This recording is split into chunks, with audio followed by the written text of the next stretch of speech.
गुरुदेव जय गुरुदेव जय गुरुदेव। नाम किसका? जय गुरुदेव। नाम किसका? प्रभु का पावन नाम, प्रभु का पावन नाम। जय गुरुदेव।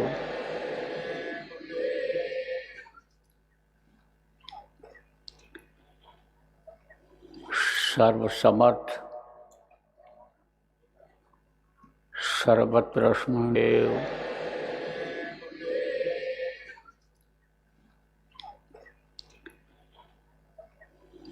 सर्वसमर्थ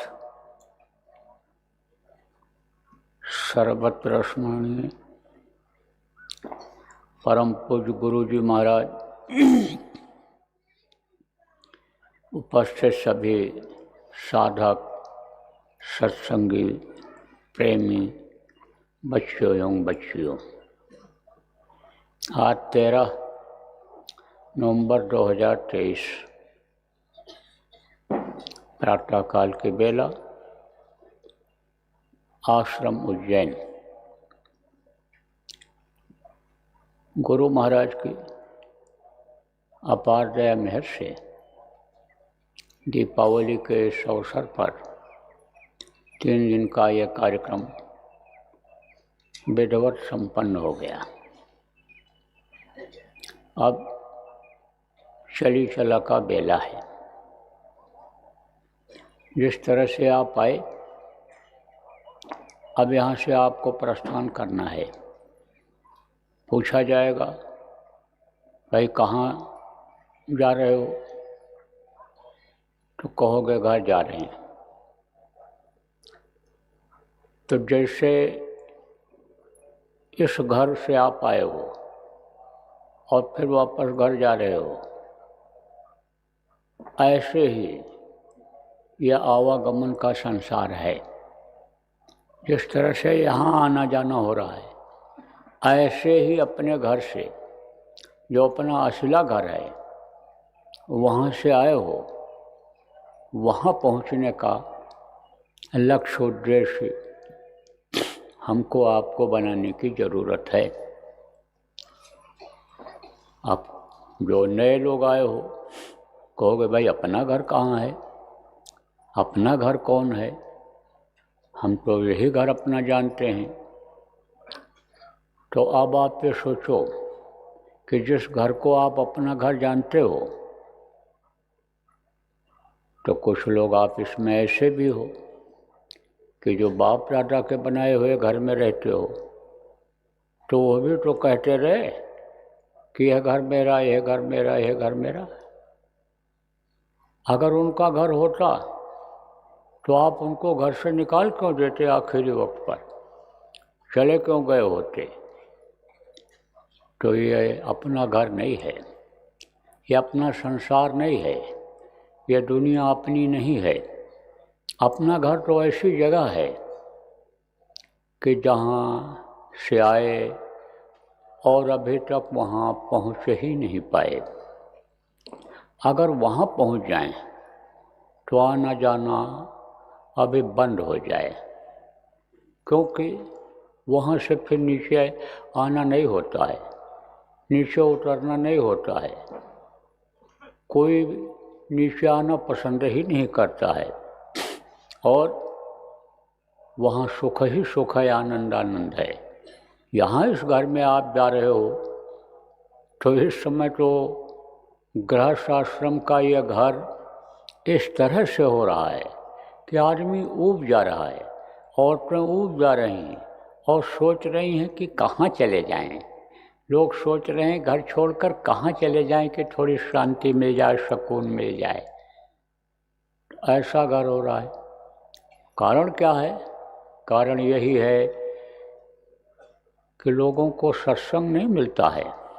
आप जिस तरह से घर से निकल कर के आए और यहाँ पर सुने समझे तो आपको सुकून मिला, शांति मिली, ये चीज़ नहीं मिलती है।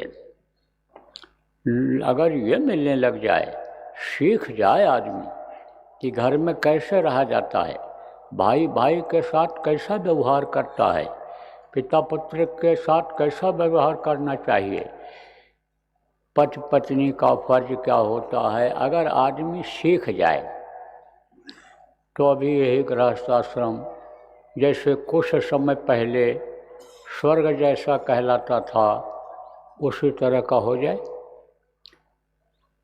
कुछ सत्संगी ऐसे भी हैं जो वसूल के पक्के हैं, नियम के पक्के हैं, कुछ भी हो जाए। जैसे इस भारत देश में कभी ये था कि प्राण जाए बर बचन न जाई, प्राण चला जाए लेकिन जबान अगर किसी को दे दिया तो पूरी ज़िंदगी निभाते थे।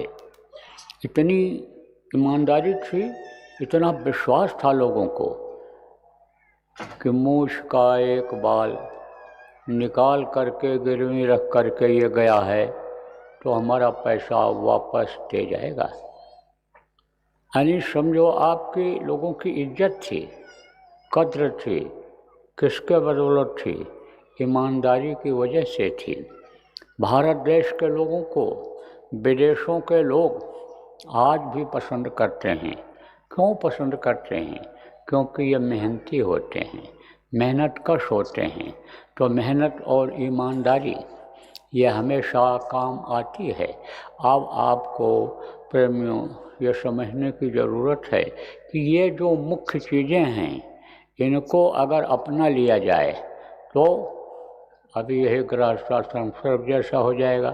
तो नियम और कानून इसका पालन करना ज़रूरी होता है, चाहे देश का नियम हो, चाहे ये संपूर्ण देश का नियम हो इस धरती के, चाहे यानी समाज का नियम हो, यानी समझो गांव का नियम हो, घर का नियम हो। नियम का पालन करने से भी सुकून मिलता है और शांति मिलती है। कुछ घर ऐसे हैं कि जो नियम का पालन करते हैं, जो भी प्रकृति ने नियम बनाया, जो भी देश ने नियम बनाया उसका पालन करते हैं। जो गृहस्थ आश्रम का नियम है, एक दूसरे की सेवा करना, पानी पिलाना, बच्चों को पढ़ाना लिखाना, आए गए का स्वागत सत्कार करना, पूरा का पूरा जितना कर सकते हैं इसको करते हैं। इसके अलावा जो गुरु ने बता दिया, सुमिरन करने का नियम बना लिया, ध्यान करने का नियम बना लिया, भजन करने का नियम बना लिया, प्रचार प्रसार करने का नियम बना लिया और वही नियम बच्चों में भी ला दिए, तो वो आज घर को बहुत ही अच्छा समझते हैं। कोई अगर उनसे कहे कि घर छोड़ करके आप चले आओ, यहाँ आपको आराम मिलेगा, सुख मिलेगा, तो यही कहेंगे नहीं नहीं नहीं, कोई आवश्यकता नहीं है।